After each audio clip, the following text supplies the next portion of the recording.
Harry Potter author J.K. Rowling slammed transgender activists Monday for publicizing her home address on social media. On Friday night, the eve of Transgender Day of Remembrance, comedian Holly Stars, actor Georgia Frost and drag king Richard Energy staged a demonstration in front of Rowling's home near Edinburgh, Scotland, in protest against her controversial views on the trans community.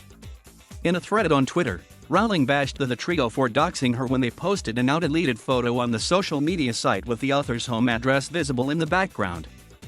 Doxing is a term used to describe the publication of someone else's private information online without their consent. I have to assume that I am Georgia Frost, at @HollyStars, and at Richard_Energy_ thought doxing me would intimidate me out of speaking up for women's sex-based rights, the author wrote on Twitter. They should have reflected on the fact that I've now received so many death threats I could paper the house with them, and I haven't stopped speaking out. Perhaps, and I'm just throwing this out there, the best way to prove your movement isn't a threat to women is to stop stalking, harassing, and threatening us, she added. Stars defended posting the photo in a now deleted tweet, but said she deleted the image after receiving online threats. While we stand by the photo, since posting it we have received an overwhelming amount of serious and threatening transphobic messages, so have decided to take the photo down, Stars wrote. Love to our trans siblings. The debacle is the latest battle in an ongoing war between trans activists and the Harry Potter author. Over the last several years, Rowling has been criticized for her controversial views on the trans community, which some have called transphobic. The rift blew up in 2019 when Rowling expressed her support for Maya Forstater, a British tax specialist who was fired for tweets deemed anti-transgender. Rowling then drew criticism for a slew of tweets that were widely seen as containing transphobic ideas. Last year, she doubled down on her views in a nearly 4,000-word blog post.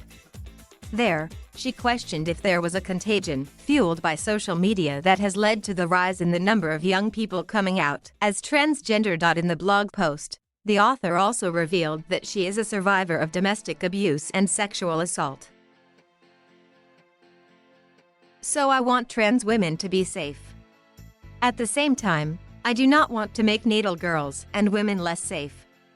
When you throw open the doors of bathrooms and changing rooms to any man who believes or feels he's a woman, and, as I've said, gender confirmation certificates may now be granted without any need for surgery or hormones, then you open the door to any and all men who wish to come inside.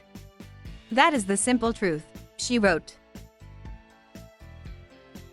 Rowling's views on the trans community have led many to label her as a TERF, which stands for Transgender Exclusionary Radical Feminist.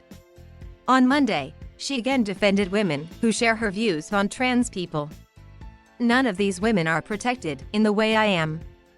They and their families have been put into a state of fear and distress for no other reason than that they refuse to uncritically accept that the socio-political concept of gender identity should replace that of sex, she wrote. Harry Potter star Daniel Radcliffe hit back at Rowling last year in a personal essay, declaring that transgender women are women. Any statement to the contrary erases the identity and dignity of transgender people and goes against all advice given by professional healthcare associations, who have far more expertise on this subject matter than either Joe or I, he wrote, referring to a nickname for Rowling.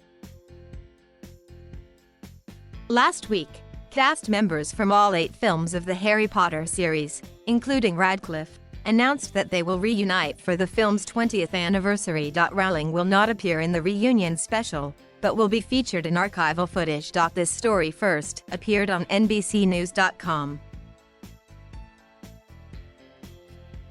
Thank you for watching.